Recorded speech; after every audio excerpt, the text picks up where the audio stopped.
Sí, les habla Geraldo Vivanco desde Montreal, en esta provincia francófona de Quebec, Canadá. Es un gusto poderlos saludar a la distancia a cada uno de ustedes y agradecer a Carlos la posibilidad de poder comunicarnos por intermedio de Guayco Radio. Es increíble, pero ya son 8 meses que han pasado. Ese 18 de octubre, día del estallido social, y nosotros, lejanos, pero siempre conectados con nuestro pueblo.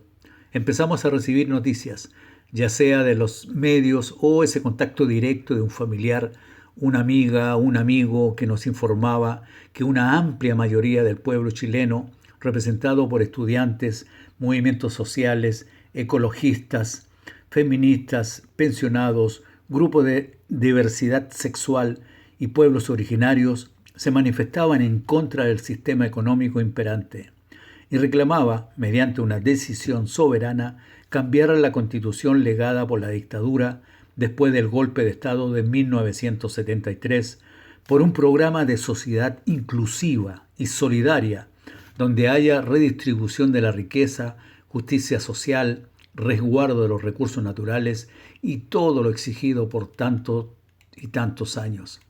Quisiera darles a conocer que para nosotros el mes de octubre comienza el frío invierno, pero con un sentimiento, con una necesidad de manifestarse y asociarse a ustedes en ese movimiento, sobre todo por parte de la juventud, quienes fueron los que organizaron en diferentes colectivos y comités, y por ahí partieron los primeros encuentros frente al Consulado de Chile acá en Montreal. Pasaron los días y el movimiento seguía y se fueron agregando actividades. Los artistas empezaron a activar a las famosas peñas folclóricas. En las universidades, grupos de teatro se asociaban a la idea. Pero la información, sobre todo las imágenes que recibíamos desde Chile, nos empezaron a preocupar. La represión se hacía presente desde el mismo día 18 de octubre, porque miembros del Estado, con afirmaciones o ejecutando procedimientos que evidenciaban una clara discrepancia con los derechos humanos. Entre otros, intentar denegar el carácter sistemático de las violaciones de los derechos humanos, el uso desproporcionado de la fuerza por parte de la policía y militares, que llegó a ese informe del Instituto Nacional de Chile, el cual tuvimos conocimiento. 34 muertos, 3.838 heridos, 11.389 detenidos, entre ellos 1.580 menores de edad y 460 traumas oculares y 260 agresiones sexuales. Para nosotros era grave y es por eso que los casos fueron denunciados por informes de organismos internacionales como la Comisión Internacional de Observación de Derechos Humanos que estuvo en Chile del 6 al 11 de noviembre. El alto comisionado de las Naciones Unidas, quien declaró la primera semana de marzo de 2020 que no se seguían las 21 recomendaciones que el organismo le hizo al Estado chileno ya hacía 3 meses. Una delegación canadiense constituida por parlamentarios, dirigentes sindicales e investigadores estuvieron en Chile desde el 18 al 26 de enero. Emitió un lapidario informe sobre las violaciones de derechos humanos. Eso lo vamos a tratar en un próximo proyecto de comunicación. Y también no podemos dejar de lado la Comisión Interamericana de Derechos Humanos, Amnistía Internacional, Human Rights Watch, acusaron a las fuerzas de seguridad del Estado de cometer graves violaciones a los derechos humanos, incluso después de sus visitas e informes. La comunidad chilena aquí, en el exterior, empezó a trabajar e informar a los medios locales sobre la verdadera situación en Chile por intermedio de conferencias de prensa, para ir cambiando la versión que salía desde Chile al exterior, sobre todo explotando la imagen de la violencia y el pillaje, y no difundir y analizar esa justa demanda social de una gran mayoría de chilenas y chilenos. Una demanda que incluso ha sido corroborada con informes de organismos internacionales que denuncian la flagrante desigualdad. El Banco Mundial reconoce que el más del 30% de la población es económicamente vulnerable y la desigualdad de ingreso sigue siendo elevada. Otro informe de la Organización para la Cooperación y el Desarrollo Económico en febrero de 2018 enfatizaba que Chile vuelva a lo mismo y para llegar al desarrollo hay que mejorar la educación, la productividad laboral y reducir la desigualdad. Los integrantes de comités continuaron con las manifestaciones frente al consulado en Montreal. Se agregaron otras, utilizando los espacios de las estaciones de metro, los grandes locales comerciales, exposiciones artísticas, sin olvidar la presentación artística de denuncia, como lo es El violador en tu camino de las tesis en las calles céntricas de Montreal. El movimiento fue tomando fuerza con la solidaridad del pueblo quebequense y la sociedad canadiense, que llevó a realizar un cabildo el 5 de marzo con nuestra comunidad, apoyada por sindicatos, esfera política, provincial, federal y organismos. Estamos hablando de los primeros días de marzo. Así como a ustedes, se nos vino esta crisis sanitaria que nos dejó en evidencia que el sistema político empresarial, por ende el de salud, no estaba preparado para soportar un virus que viajó por todo el planeta denunciando las desigualdades que existen. Las mismas que eran motivo de grandes manifestaciones en Chile y en el mundo y que continúan en el día de hoy. Repito, el sentimiento de un gran número de chilenos, chilenas del exterior es de preocupación, sobre todo cuando seguimos todos los días el acontecer de nuestro país de origen, informándonos por parte más confiable, como un familiar, un amigo o amiga o los medios sociales. Esa frase no la veíamos venir y no darse cuenta el poder político de la gran desigualdad que existía está comprobado en los organismos internacionales.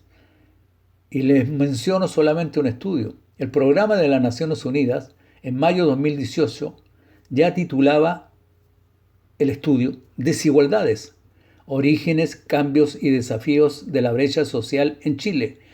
Y es más, ya declaraba que Chile iba a enfrentar un escollo clave, que es la desigualdad en un caso de pandemia y que iba a golpear con mayor fuerza en la población y en toda la gente que tiene menos recursos.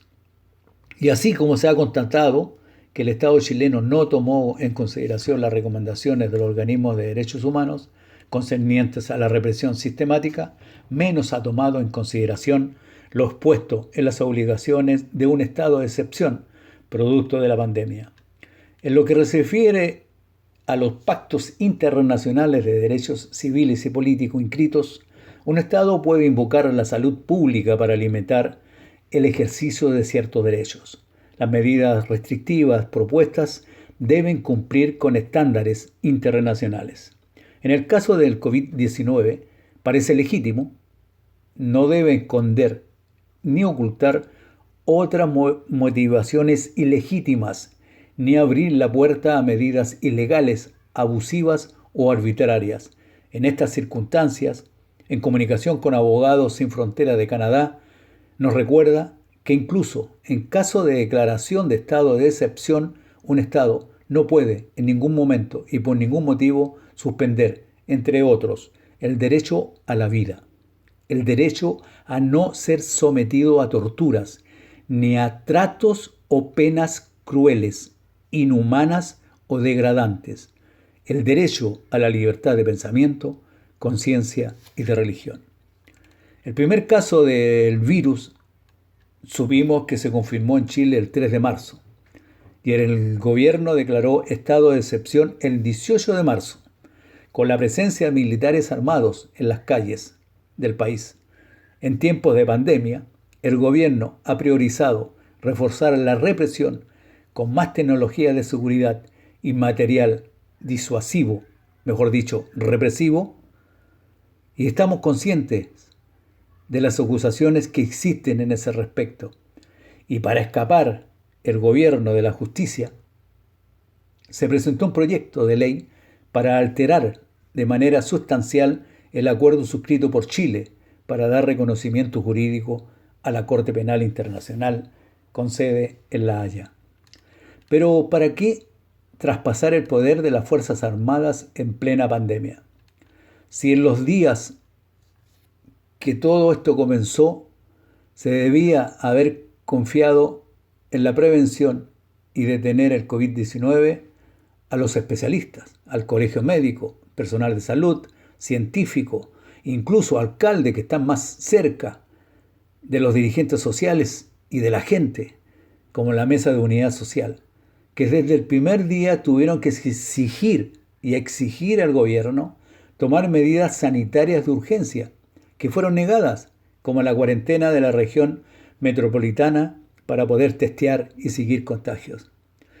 Pero nos damos cuenta que por intermedio de la propaganda política auspiciada por el poder económico y sus grandes medios de comunicación, se culpa al pueblo por el resultado del nefasto control de la pandemia. Y olvidan que el propio ministro saliente de Salud, el 19 de marzo, declaró: se instauró cuarentena por foco contagioso de 1.200 personas y deben estar en cuarentena en el barrio alto. Es decir, las familias con más capacidad económica y de traslado. La famosa cuarentena no funcionó y solo 2 meses después, el 15 de mayo, se declaró cuarentena en gran parte de la región metropolitana, luego de un drástico aumento de casos que en el día de hoy, a causa de la desinformación y mala gestión del Estado, mantiene un sistema de salud colapsado con un plan socioeconómico deficiente, sin prestarle atención a las personas vulnerables de bajo o nulo ingreso, personas con discapacidad, personas solicitantes de asilo y una constante represión al propio pueblo y a los pueblos indígenas. La crisis social y de derechos humanos que vive Chile se debe a una real protección de las estructuras del poder económico que deja en total desamparo a la gran mayoría de la población, que tiene que escoger entre cuidar su salud y la de los suyos, quedarse en casa o salir a trabajar por su sustento. Con bonos y acciones y paquetes de caridad no se lograron cerrar las heridas de este modelo depredador, que es causante de una enfermedad históricamente mucho más graves que una pandemia y que lleva en nuestros días a resultados nefastos para los chilenos y chilenas, como es luchar contra una pandemia, la violación de los derechos humanos y la sobrevivencia alimenticia, de la cual en el exterior estamos conscientes. Y es por eso que vamos a tratar de colaborar, porque han aparecido campañas por estos lados para ir en ayuda. Y eso se está haciendo en contacto directo con organizaciones o grupos que lo han solicitado. Donde estemos, desde los kilómetros que nos distancian a nuestro pueblo, que es nuestra familia, les enviamos un gran abrazo y fuerza, hermanos y hermanas.